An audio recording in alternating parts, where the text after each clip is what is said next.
You can barely dribble. You miss layups on purpose. And they record them as me bounds. Reebok put a rookie on a pedestal.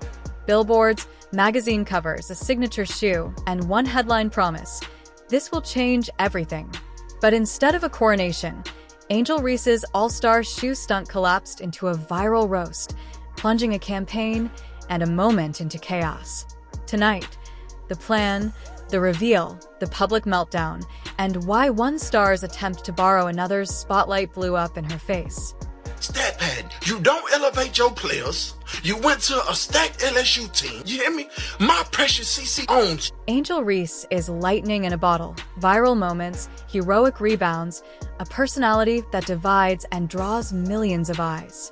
She's a generational social media presence and a rising WNBA star. That combination made her an obvious target for brands chasing culture. The WNBA All-Star Game is, and because of who plays on the Indiana Fever in the home city. Reebok's plan was simple: launch the Angel Reese One during All-Star Weekend to maximize visibility. Billboards, pop-ups, 2K placement, a full culture push timed for Indianapolis. But the strategy relied on one fragile assumption: Caitlin Clark would be the magnet that drew the crowd. Literally, debut. It's got to be when she plays Caitlin Clark. So they obviously end up debuting at All-Star Weekend. The turning point was simple.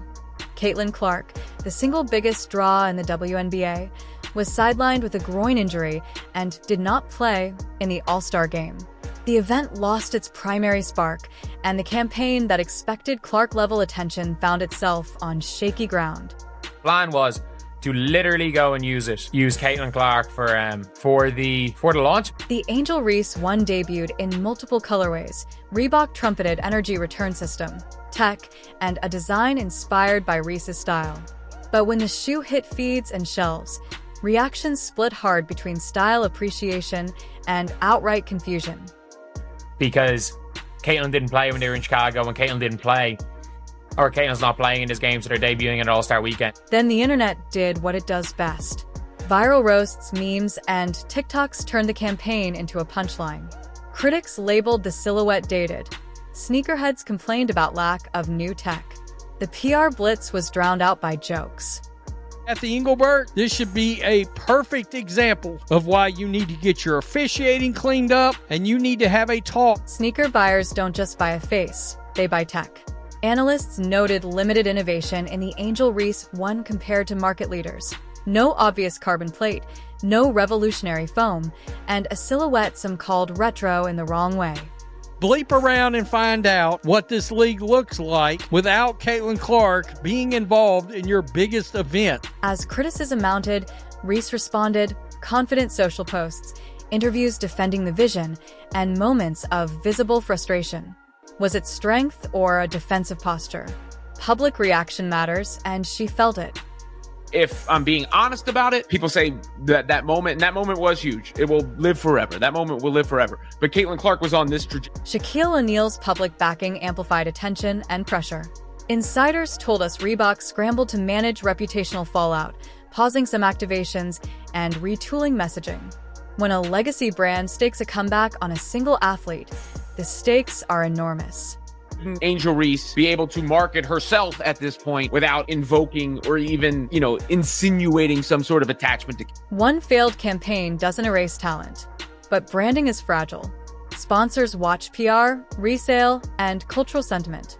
Industry experts say the path forward is repair, a transparent product fix, athlete-led conversations, and sustained on-court excellence.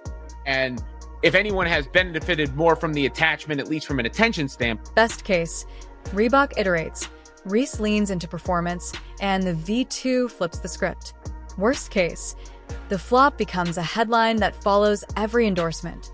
Most likely, a messy repair, restock strategy, and a slower rebuild for both brand and athlete. Watch for product reissues, candid interviews, and Reese's next big on-court moments. All-Star Game ratings have come out, and all I could think of right off the bat was 4 little letters. Angel Reese still has time, youth, talent, and attention. But this moment is a lesson in timing, product integrity, and authenticity. Branding can amplify greatness, but it can't create it. Tell us, was this a corporate misstep or a rookie mistake? Drop your thoughts below, subscribe, and we'll keep tracking every development. Angel Reese's latest attempt to reclaim the spotlight has turned into one of the biggest public disasters of her entire basketball career, and the fallout is far worse than anyone expected.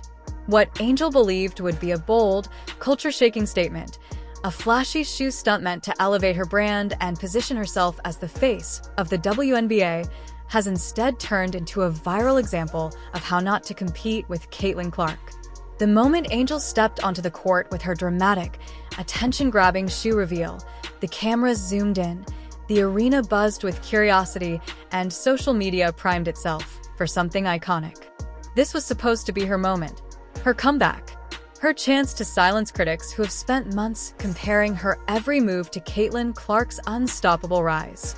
But what happened next was a harsh and devastating reality check.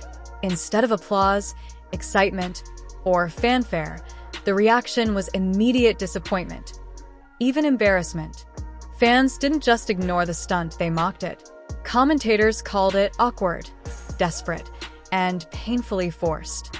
Social media exploded with brutal comparisons, pointing out that while Caitlin Clark breaks records with pure talent and performance, Angel Reese keeps attempting dramatic gestures that feel more like marketing moves than basketball greatness. The contrast couldn't be more obvious.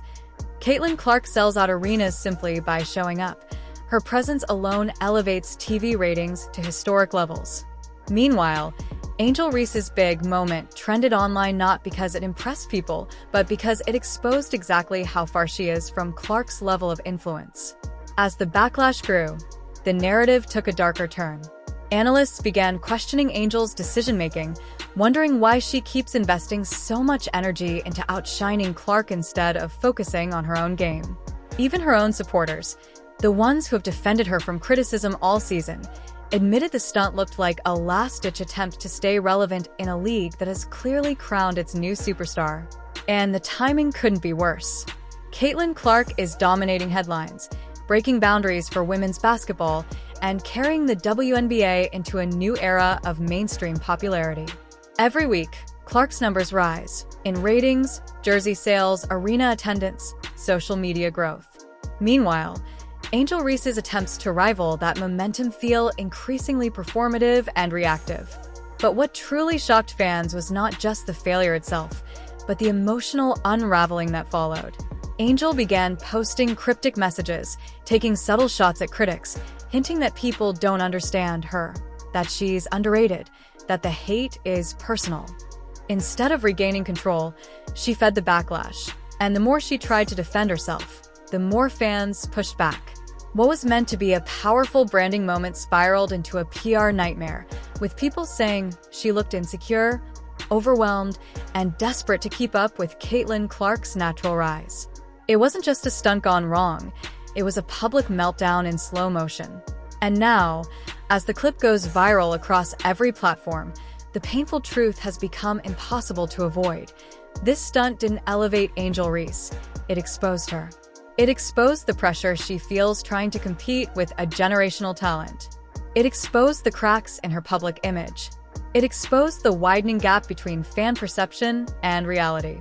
And it exposed the fact that no matter how big her stunts get, no matter how loud she promotes her brand, no matter how hard she tries to chase the spotlight, the world continues to remind her that she is simply not Caitlin Clark. This wasn't just a failed stunt, it was a turning point. A moment that will be remembered as the day Angel Reese tried to force herself into a spotlight that wasn't hers to take, and watched as it collapsed right beneath her feet. The internet arrived with a scorched earth response. Memes, viral roasts, and reaction videos hijacked the narrative. A PR blitz turned into a global joke, and social sentiment flipped overnight. Caitlin Clark's cultural pull is enormous. Her absence from the All-Star stage changed the optics. Marketing that expected Clark-level eyeballs was left vulnerable, and Reese's campaign felt like a takeover with a queen absent. Shaquille O'Neal's public role in Reebok's basketball revival put even more spotlight on the launch.